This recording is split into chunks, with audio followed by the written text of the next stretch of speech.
Hello and welcome back to my channel. I am Christy Vann with VANNtastic Finances, and on this channel I discuss velocity banking. So today I wanted to go over a question that I get about should I use my savings to pay my debt. So I know that we are trained that we pay all of our bills and then we put some in savings because we need an emergency fund and we need a savings account. It doesn't hurt to have savings. I'm not saying that. If you have debt, what is happening to your savings? While you think that you are putting all of this money into savings and you're being good just like they taught us to be, what is really happening to your savings when you are loaded with debt? So let's look over this scenario.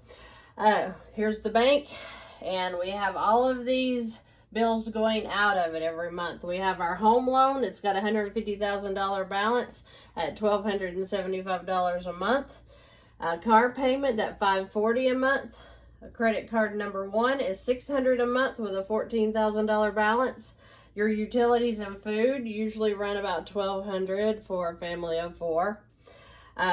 Your credit card number two is $300 a month with a $9,000 balance. And then your savings, you're putting in $85 a month because out of your $4,000 income, that is all the money you have left. So you throw it into savings and you've done well. With tax refunds, etc., you have gained $15,000 in your savings account, and that's excellent. Shows discipline, right? Okay, let's look at what's really happening. So we know what the home loan's doing. We know that at this 3.5%, you would take that times 2 and add a 0. That's what you're really paying when it comes to interest on your home. So you know you're getting eat up with interest on that. The car payment's at 2.5%. The credit card number one is at 21%. And looky here. Your interest is $241.64 a month on that $14,000 balance. Your utilities, we all have to do these. And then your credit card number two at the balance of $9,000 is $300 a month, and the interest on it is $155 a month. So you have the $155 and the $241. That's just these two accounts. That's not including your home loan, your car loan, the interest off of those. We're just talking about your two credit cards and what the interest is a month. And if you add the $241 plus the $155, you are going to get well over $300, almost $400 a month is going out in interest, right? What's your $85 a month doing?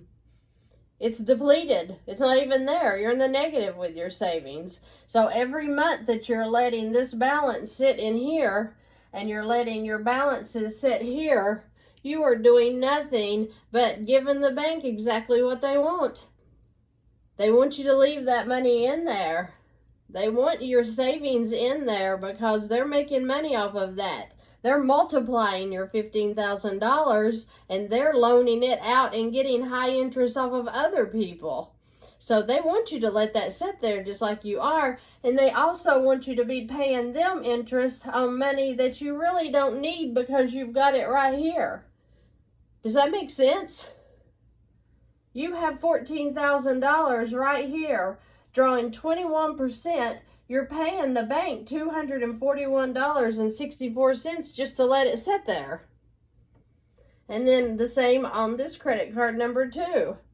So when you look at the interest alone that you are paying to borrow this money, when you've already got money sitting in your savings account, that's what's mind-blowing about the whole scenario of having money on loan while you have money sitting in your savings account. The emergency fund that you're building over here is getting depleted, and they love you for it. They want you to leave your money sitting in here so that they can loan it out to other people. They want your money to sit like this so they can draw your interest. We have got to change our minds. We've got to change our mindset that it is smarter, wiser, and nowhere near as crazy to put this $15,000 over here and stop paying all of that interest to the bank. Stop, add this up, and see how much money that you're actually going to save when you get rid of this account. I hope that that makes sense, because I don't think that people are thinking, because I never thought about it. I always thought you had to have a savings account. When this $15,000 goes in here and pays off that $14,000, if your credit limit on this card is $15,000, you have your savings account. You have your emergency fund until you get out of this debt right here. You have the $14,000 to $15,000 that you can use at any time that you need it. Anytime you need it, okay? And then when this is paid off, this $600, you can start applying it towards this $300 payment and get this thing paid off too. And do you know how long it'll take taking this $600, putting it with this $300, making that $900 that you are placing on this card every month? Do you know how quickly this $9,000 will be paid off? In less than a year. And then you would have two debts gone, $900 a month, that is now your cash flow to start working on your car, your home, whatever.